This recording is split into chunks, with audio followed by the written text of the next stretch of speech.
এই যে আগে মানুষ যারা হজে যেত তখন আগে প্রথম মদিনা শরীফ যেত,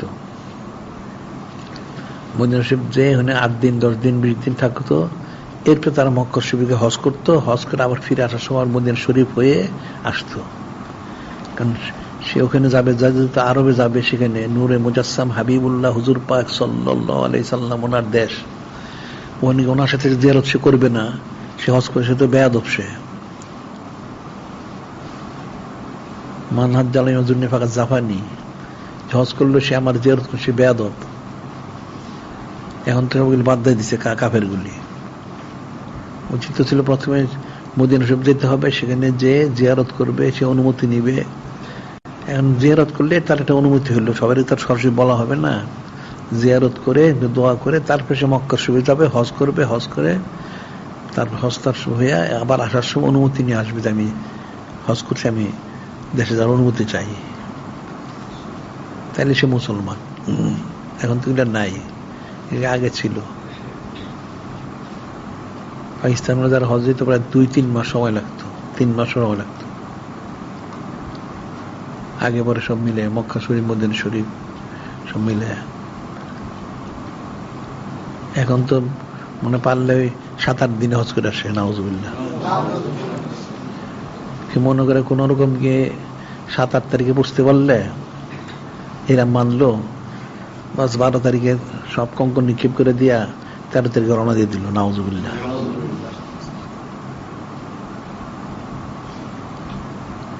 এদের তো হজ হবে না। তারপরে এনে হারাম কাজ তো আছে 24 ঘন্টা, এরপর আবার আছে চাঁদের পরিবর্তন, যে হস্ত জীবন এদের হয় না। এটা আমরা একটা তাহকিক করছি, মানুষ তো জানে না এগুলি। এদের যে কথিত 1948 সাল, ওই যখন তাদের এই সন্ত্রাসীটা সিআইটা করলো, এরপর থেকে তারা তাদের তারিখে পরিবর্তন করে। কারণ সৌদি ওয়াহাবিগুলি তো আগের থেকে মুসলমান না, এগুলি ইহুদি। ইহুদিদের যে উম্মুল করে একটা তাদের বার্ষিক সময়সূচি আছে, ওটিকে অনুসরণ করে। তাদের এবার দেখবো তাদের হেরফের করবো, এখন তো তারা একদিন আগায় আছে।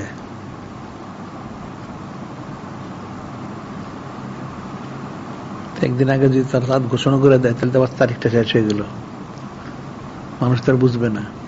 29 তারিখে চাঁদ দেখা গেছে, তো 29 তারিখ পুরো হয়েছে, এদিকে তো 29 তারিখ চাঁদ তো দেখা যায় না, তো একদিন আগে শুরু করলো। তো একদিন আগে শুরু করলে তাহলে উকুফারা ভাবে করতে গিয়ে, উকুফারা তো 9 তারিখে, যদি একদিন আগে করে 8 তারিখে, তাহলে কিভাবে হবে?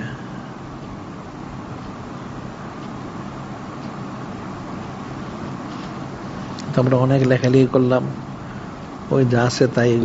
এগুলো কুকুরের লেজ আর কি, কুকুরের লেজটা টান দিয়ে যতই সোজা করে ছেড়ে দেয়, আবার বাঁকা হয়ে গেছে। এদের অবস্থা সেরকম।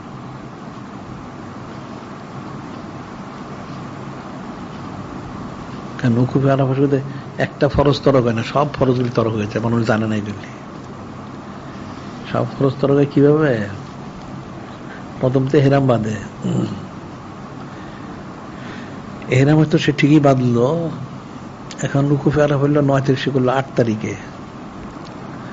8 তারিখে 9 তারিখ সকালে সে ওই মুজদালিফা হইয়া তারপর আসলো মিনাতে, কোরবানি করলো। এখন ওই দিনে তাহফিজ জিয়ারত অনেকে করে, তাহলে তার করার কথা ছিল 10 তারিখে তাহফিজ জিয়ারত, সে করলো 9 তারিখে।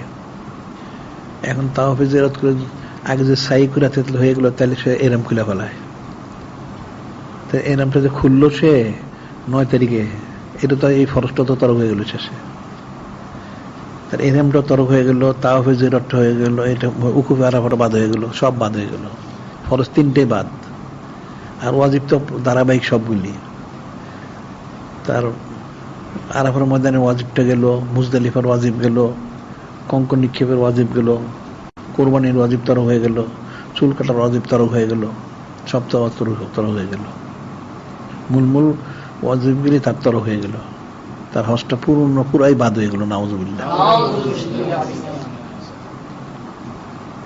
এই মাসালা তো মানুষ জানে না। যেন উকুফে আরাফা সূর্য ডলার থেকে সুবহ সাদিক পর্যন্ত এর মধ্যে পৌঁছলে ফরজ আদায় হয়, কিন্তু আবার সূর্য ডলার থেকে মাগরিব অস্ত যাওয়ার কিছুক্ষণ পর পর্যন্ত আরোহণ থাকাটা হলো ওয়াজিব, এরপরে আসতে হবে।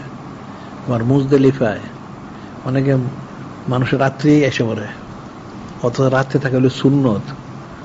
সুবহ সাদিকের পরে সূর্য উদিত হওয়ার আগ পর্যন্ত থাকা হলো ওয়াজিব, ওটা তরক হয়ে গেছে, দমদম ওয়াজিব হয়ে গেছে, কিন্তু করে না সেটা। এরকম অনেকগুলি আছে যারা দেখা যায় সাধারণ লোক যারা যায় মাসালা জানে না, এরা অনেক ওয়াজিব তরক করে।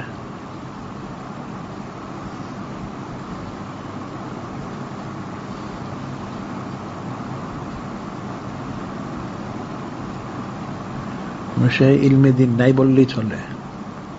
এই জন্য ইলমে দিনের অনেক প্রচার প্রসার দরকার ছিল।